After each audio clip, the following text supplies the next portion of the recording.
করে মসজিদ অথবা মাদ্রাসা থেকে একটি সওয়াবের অংশ তার কবরের মধ্যে গিয়ে পৌঁছে, বলেন না সুবহানাল্লাহ। দ্বিতীয় আমার নবী বলেন, কোন বান্দা বান্দি যদি দুনিয়া জমিন থাকাকালীন সে যদি দুনিয়া জমিন থাকা অবস্থায় যদি কোন ধরনের রাস্তাঘাট করে যায়, রাস্তার ব্যবস্থা করে যায়, যেই রাস্তা দিয়ে মানুষ চলাফেরা করে, এই রাস্তাকে পরিষ্কার পরিচ্ছন্ন করে চলাফেরার জন্য মানুষের সুযোগ সুবিধার ব্যবস্থা করে যায়, প্রিয় নবীজি বলেন ওই ব্যক্তি মারা যাওয়ার পরে ওই রাস্তাঘাট থেকে তার আমলনামার মধ্যে একটি সওয়াবের অংশ দেওয়া হয়, বলেন না সুবহানাল্লাহ। তাহলে এক নাম্বার পয়লাম মসজিদ মাদ্রাসা থেকে একটি সওয়াব পাওয়া যায়। দুই নাম্বার রাস্তাঘাট করিয়া গেল, রাস্তাঘাট থেকে সওয়াবের অংশীদার হওয়া যায়। তিন নাম্বার প্রিয় নবী সাল্লাল্লাহু আলাইহি সাল্লাম বলেন, তুমি নেককার সালেহদার, তুমি আওলাদ হয়ে যাও, ঠিক কিনা? সালেহদার নেককার আওলাদ হয়ে যাও। এখন সালেহদার কিভাবে বানাইতে হবে প্রিয় নবী যে রাস্তা শিখিয়ে দিয়েছেন। সালেহদার বলতে আপনি আমি কি বুঝি? অনেকে বুঝি যে শুধু মাদ্রাসায় পড়াইলে সালেহদার হওয়া যায় না। অনেক জেনারেল লাইনের মানুষও আছে, অনেক আমলদার, দিনদার, ফরেজগার, আমানতদারি, সালেহদারে অন্তর্ভুক্ত হইতো। ইল্লা মিন সাদাকাতিজ জারিয়া, সদকা জারিয়ার অন্তর্ভুক্ত আপনি আমি হইতেইব। আপনি একজন নেককার আওলাদ দুনিয়ার জন্য চাইতেইবে। তবে বিশেষ করে আপনি আমি উলামায়ে কেরামরা বক্তব্য রাখেন যে একজন হাফেজ অথবা আলেম বানাইলে সে তার মা বাবার কদর বুঝবে এবং তার মর্যাদা অতি ঊর্ধ্বে থাকবে। তাই আপনি আমি আলেম উলামা বানানোর জন্য বেশিরভাগ আপনি আমি ওয়াজ নসিহত করি।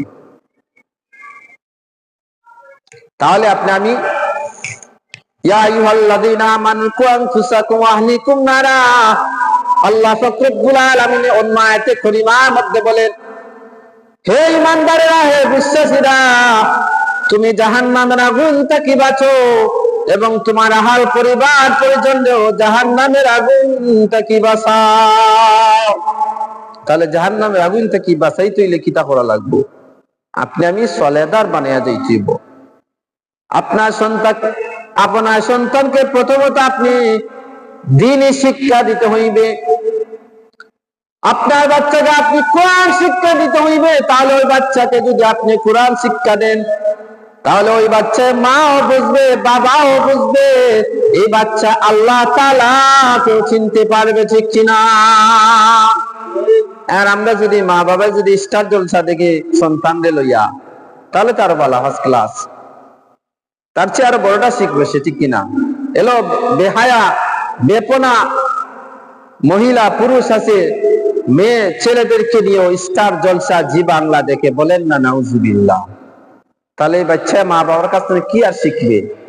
এই বাচ্চা বড় হইলে মা বাবার কদর বুঝবে, মা বাবাকে সম্মান দিবে, মা বাবাকে ইজ্জত দিবে না, মা বাবাকে কদর করবে না, বেহায়াপনা করতে থাক দ্বিধাবোধ হবে না। কারণ মা এবং বাবাই মিলে সন্তানাদেরকে নিয়ে স্টার জলসা বেহায়াপনা দেখার কারণে বাচ্চাদেরকেও হায়া শরম চলে যায়। এর কারণে সন্তানরা যখন বড় হয়, এই সন্তানরা মা বাবার কদর বুঝে না, ঠিক কিনা? তাহলে প্রথমত আল্লাহর নবী সাল্লাল্লাহু আলাইহি সাল্লাম বলে গেছেন তাকে দ্বীনি শিক্ষা দিতে হবে, কোরআন শিক্ষা দিতে হবে, নামাজ কালাম শিখাইতে হবে। একটা বাচ্চাকে যখন মক্তবে দেওয়া হয় তখন এই বাচ্চাটা কি শিখে? লা ইলাহা ইল্লাল্লাহ, একত্ববাদী খুদা শেখানো হয়। তুমি একত্ববাদী খুদার ইবাদত করো। মুহাম্মদুর রাসূলুল্লাহ সাল্লাল্লাহু আলাইহি সাল্লামকে পরিচয় দেওয়া হয়, উনি তোমার নবী, পিয়ারা হাবিব। তাহলে একটা বাচ্চা যখন মক্তবে যায়, প্রথমত আমরা শিক্ষা দিই কোরআন শিক্ষা, নামাজ কালাম শিক্ষা দিই, দ্বীনি শিক্ষা দেই, মা বাবার পরিচয় দেই, মা বাবার সাথে বেয়াদবি করলে কি হয়, মা বাবার খেদমত করলে কি হয়, মা বাবার সাথে বেয়াদবি করলে কি হয়, এইগুলা আপনি আমি বয় ব্যক্তি বাচ্চাদের অন্তরের মধ্যে ঢুকাই দেই। যখন একজন শিক্ষক, যখন একজন হুজুর এই বাচ্চাকে মা বাবার আদর, মা বাবার ফজিলত, মা বাবার সাথে বেয়াদবি করলে কি হয় সেটা বলে শিক্ষা দেয়, যখন এই বাচ্চাকে, এই বাচ্চা বড় হইলে ওই শিক্ষাটা হয় না, ঠিক কিনা?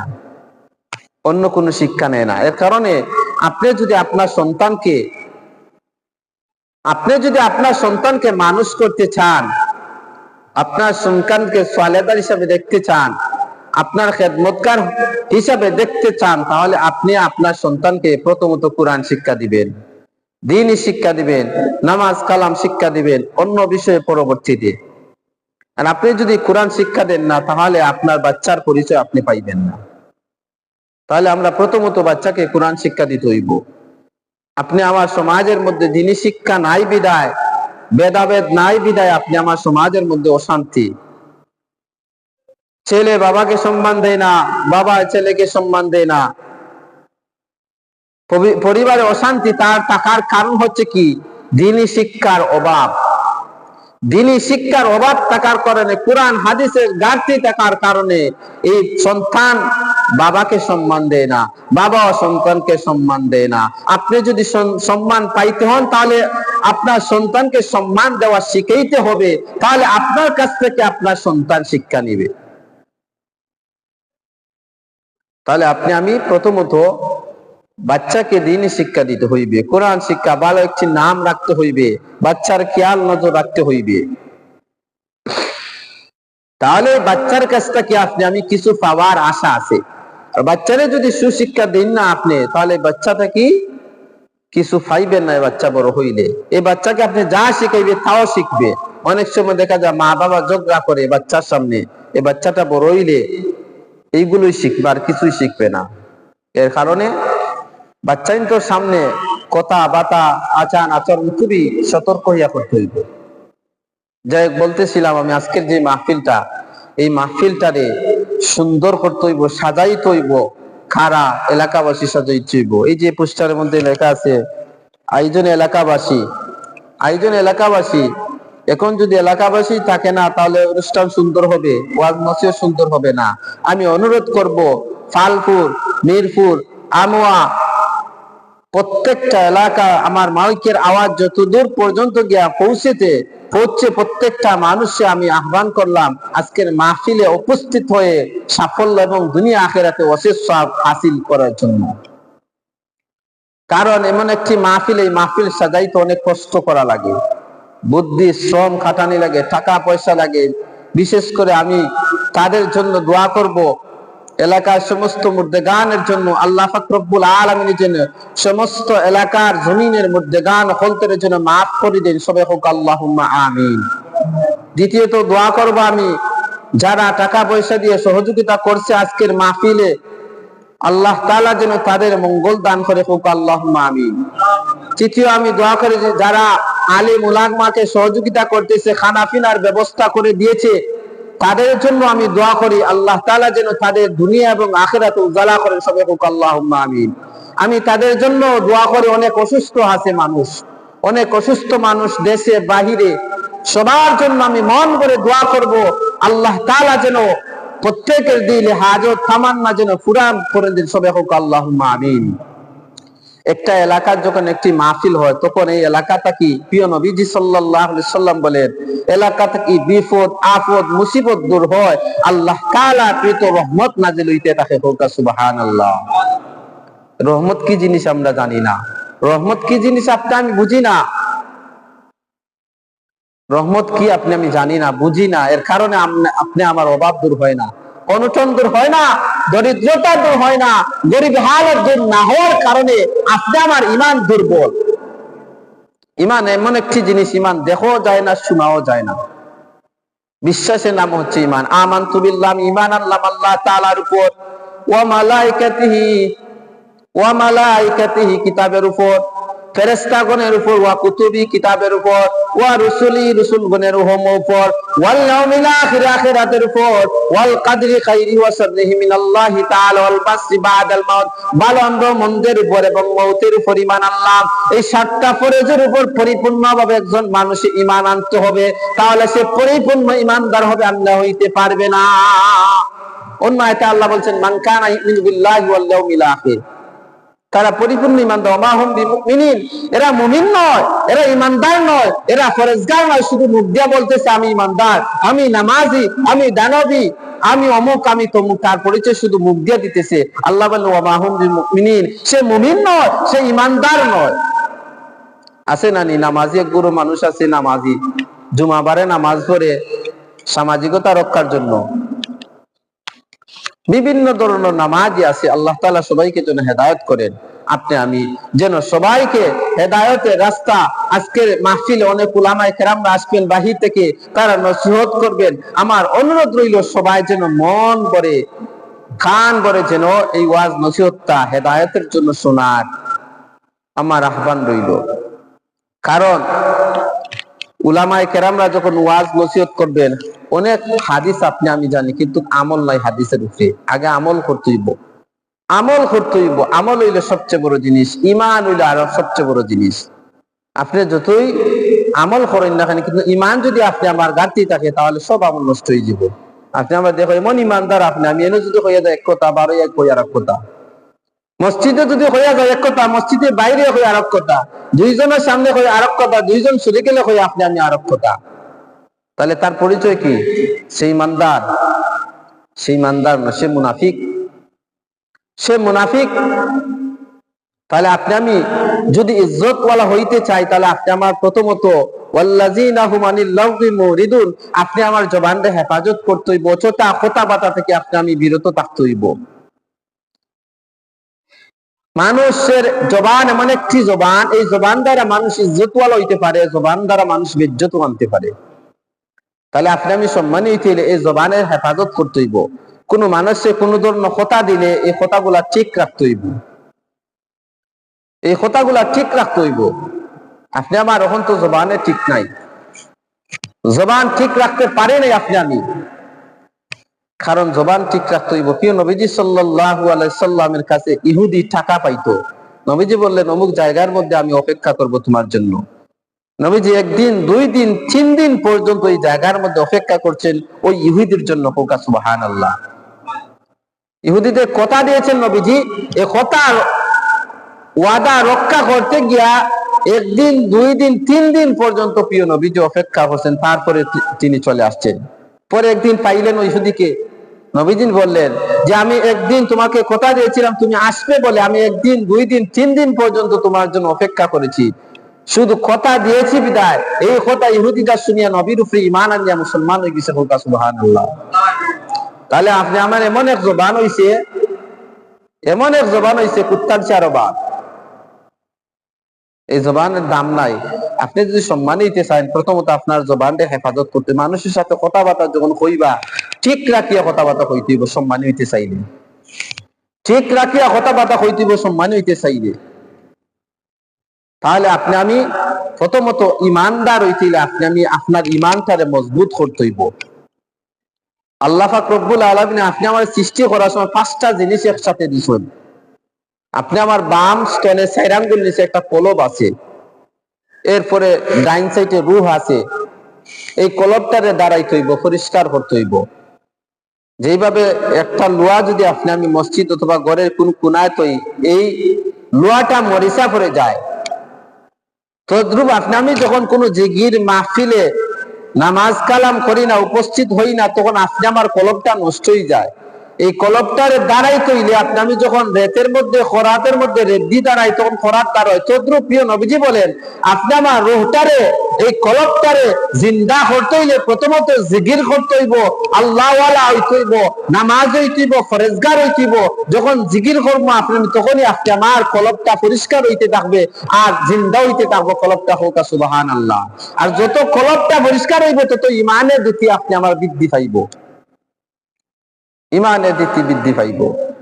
তাহলে আমার অনুরোধ রইল যে আপনি আমি বেশি বেশি করে নেক আমল করার চেষ্টা করতাম। এটা পবিত্র শাবানের মাস, শাবানে চাঁদ, বেশি বেশি করে আপনি আমি জিয়ারত ওসিয়ত করতাম, জিয়ারত করতাম, মা বাবার জন্য দোয়া করতাম, আত্মীয় স্বজনদের জন্য দোয়া করতাম। প্রিয় নবীজি সাল্লাল্লাহু আলাইহি সাল্লাম বলেন, কোন ব্যক্তি যদি তার হায়াত বৃদ্ধি করতে চায়, আল্লাহ তাআলা খামসুল্লাহ ইয়ালামুহুন্না ইল্লাল্লাহ, পাঁচটা বিষয় আল্লাহ তাআলার কাছে। একটি হচ্ছে হায়াতের মালিক, মৌতের মালিক আল্লাহ তাআলার কাছে। আপনি আমি যদি আপনি আমার হায়াতটাকে বৃদ্ধি করতে চাই, তাহলে প্রিয় নবীজি বলেন দুইটা আমল করিয়ে তুলবা। এক নাম্বার হইল আত্মীয় স্বজনের সাথে তোমরা সম্পর্ক রাখিও। সুবহানাল্লাহ। আপনি আমার হায়াতটাকে যদি বৃদ্ধি করতে চাই, আপনি আমি আত্মীয় স্বজনের সম্পর্ক, দ্বিতীয় হচ্ছে মেহমানদারি বেশি বেশি করবা, তাহলে আল্লাহ তাআলা আপনার হায়াতের মধ্যে বরকত দান করবে। সুবহানাল্লাহ। তাহলে আপনি আমার হায়াতের মধ্যে বরকত দান করবো। তাহলে আপনি আমি যদি হায়াতকে বৃদ্ধি করতে চাই, তাহলে বেশি বেশি করে আত্মীয় স্বজনের লাগে সম্পর্ক রাখার চেষ্টা করতাম। দুই নম্বর, মেহমানদারি করার চেষ্টা করতাম। আর বেশি বেশি করে জিয়ারত করবা, কবরের পাশে গিয়া দাঁড়াইবা, গভীর রাত্রে দেখবা আপনার দিলটা ফ্রেশ হয়ে গেছে, দুনিয়াবি চিন্তা ধারণা আপনি আমার দূর হয়ে গেছে। কবরের পাশে গিয়া চিন্তা করবা, আমার বাবা ছিল কোথায়, আমার দাদা ছিল আজ কোথায়, আমি কোথায়, আমি একদিন এই দুনিয়ার জমিনে থাকবো না। এই চিন্তা ভাবনা যত আপনি আমি রিচার্জ করবো, আপনি আমার চিন্তা ভাবনা মাইন্ডসেট পরিবর্তন হয়ে যাব। আপনি আমি আল্লাহওয়ালার হওয়ার চেষ্টা থাকবো। আল্লাহওয়ালা হওয়ার রাস্তা হইল এক নাম্বার, কবরের পাশে গিয়া দাঁড়াইবা। কবরের কথা যত বেশি স্মরণ হইব, তত আপনি আমার হিংসা, নিন্দা, অহংকার, তাকব্বুরি সমস্ত কিছু দূর হয়ে যাব। এ কারণে আপনি আমি হিংসা এমন একটি জিনিস, একটি ফেইনের মধ্যে যেভাবে আগুন লাগাইলে মুহূর্তের ভিতরে জ্বলিয়ে যায়, আল্লাহর নবী করেন কোন ব্যক্তি যদি তার অন্তর মধ্যে হিংসা রাখে, সমস্ত তার আমলনামা জ্বলিয়ে যায়। হুকানুজবিল্লাহ। তাহলে ইবাদত করতে হইলে হিংসা মুক্ত ইবাদত করতে হইব, অহংকার মুক্ত ইবাদত করতে হইব, অহংকার মুক্ত ইবাদত করতে হইব। ইবাদতের মধ্যে কোন ধরনের অহংকার থাকতে পারতো না। প্রিয় নবীজি বলেন, অহংকার হইল আল্লাহ তাআলার চাদর। ওই ব্যক্তি অহংকার করতে পারবে একমাত্র আল্লাহ তাআলা। কারণ আল্লাহ তাআলার কথা ওয়াদা সমস্ত কিছু ঠিক থাকে, মানুষের ওয়াদা ঠিক থাকে না। বিদায় অহংকারের চাদর একজনই করতে পারেন, তিনি হচ্ছেন আমার আল্লাহ। আপনি আমি অহংকার করতে পারতাম না, অহংকার করা যাইতো না। অহংকার পতনের মূল, ধ্বংসের মূল। অহংকার করা যাইতো না। তাহলে আজকে যে মাহফিলটা সাজানি হয়েছে, আমরা খুশি না বেজার? আমরা সবাই খুশি। মুর্দেগানোর লাগি দইব, জিন্দা মুর্দা প্রত্যেকের লাগি দইব। আমি আবারও সবার জন্য আমি দোয়া করি, যারা সহযোগিতার হাত বাড়াইছেন, এই মাহফিল আয়োজন করছেন, সবার জন্য আমি দোয়া করি। আল্লাহ তাআলা যেন এত এলাকার জমিনের সমস্ত মুর্দেগান হলতেন মাফ করেন, সবাই হোক আল্লাহুম্মা আমিন।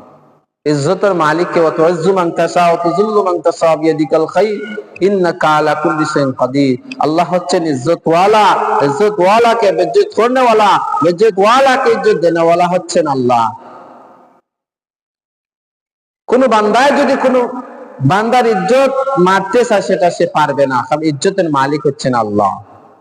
সব সময় একটা জিনিস বলি, আল্লাহ তাআলার উপর ভরসা রাখবেন, যে আমার উপরে আমার একজন প্রভু আছেন, আমার আল্লাহ আছেন, আমার মালিক আছেন। আমার আপদ বিপদ মুসিবত সমস্ত কিছু একজনই দেখবেন, একজনই রক্ষা করবেন। এমন ভাবে যদি বিশ্বাস আর তাকওয়া রাখে আপনি চলতে পারেন, দেখবেন পৃথিবীর কোনো মানুষ আপনাকে ঠেকাইতে পারবে না, আপনাকে আটকাইতে পারবে না, যদি আল্লাহ তাআলার সাহায্য আপনার প্রতি থাকে। ঠিক কিনা? তাহলে আল্লাহর প্রতি বেশি বিশ্বাস রাখতে হইব, যে আমার মালিক আছেন। বিপদ পড়ি গেছেন, 2 রাকাত সালাতুল হাজত নামাজ পড়ুকা, ফ্রি আল্লাহ তাআলার কাছে সাহায্য চাওকা, আল্লাহ তাআলা আপনার মুক্তি করে দিবা। আর বিশেষ করে কিছু আমল বলতেছি, পবিত্র লাইলাতুল নিসফি মিন শাবানে চাঁদ, আপনি আওয়াবিন নামাজ পড়বেন, মাগরিবের পরে 6 রাকাত আওয়াবিন নামাজ পড়বেন।